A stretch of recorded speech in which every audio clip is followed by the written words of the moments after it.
আমার ওয়াইফকে অনেকে পরিচিত অনেক মহিলারা বলে যে ভাবি মাশাআল্লাহ এই বয়সে আপনি শাশুড়ি হয়ে গেছেন, কদিন পরে নানি দাদি হয়ে যাবেন, মনে হয় যে আপনি এখনো ইয়াং, আর আমরা মাত্র বিয়ে করলাম, এখন একটা বাচ্চা মাত্র নাক দিয়ে শিন পড়তেছে, কবে এটা মানুষ করবো আল্লাহ জানে। আফসোস করে। আর্লি বিয়ে হলে কি লাভ হয়? ধরুন আপনার 22 বছর বয়সে আপনি উপার্জন শুরু করছেন, ডাল ভাতের ব্যবস্থা করতে পেরেছেন, বাবা মাকে বুঝা বিয়ে শাদী করতে পেরেছেন, আল্লাহ তাআলা আপনাকে একটা যদি সন্তান দেয়, 25 বছর বয়সে আপনি বাপ হয়ে গেলেন। এই ছেলের পড়ালেখা শেষ করতে করতে কর্মজীবনে ঢুকতে ঢুকতে ধরেন 20-22 বছর মিনিমাম লাগবে, আরো বেশি লাগে।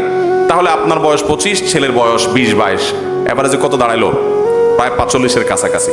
ছেলে আল্লাহ 2-4টা দিচ্ছেন, কোনোটা যদি অমানুষ হয়, আপনি টনটনা এখনো, বুড়ো হয়ে যান না এখনো, বেশি উল্টাপাল্টা করলে কানটা মোলে রাস্তা ধরা দিতে পারবেন।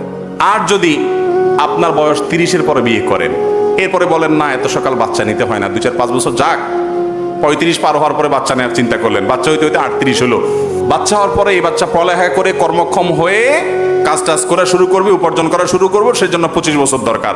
আর 30 + 25 কত হলো? 63-65 বছর বয়স হওয়া মানে তো আপনি শেষ। ওই বয়স পর্যন্ত আপনার সংসারে ঘানি টানা লাগবে, কারণ পোলাপান এখনো পড়ালেখা করতেছে, কাজ শুরু করে নাই। এরপরে আল্লাহ না করুক যদি অমানুষ হইছে, আপনার তো এখন আর চাকরি বয়স হওয়ার নেই। এবার ওই পোলার জুলুম সহ্য করা ছাড়া কোনো উপায় আছে? আপনারা যেটা স্মার্টগিরি মনে করতেছেন, ওটা হলো আসল খ্যাতগিরি। আল্লাহ এবং তার রাসূল সাল্লাল্লাহু আলাইহি ওয়াসাল্লামের বাতানো পথের বাইরে কখনো স্মার্টনেস হতে পারে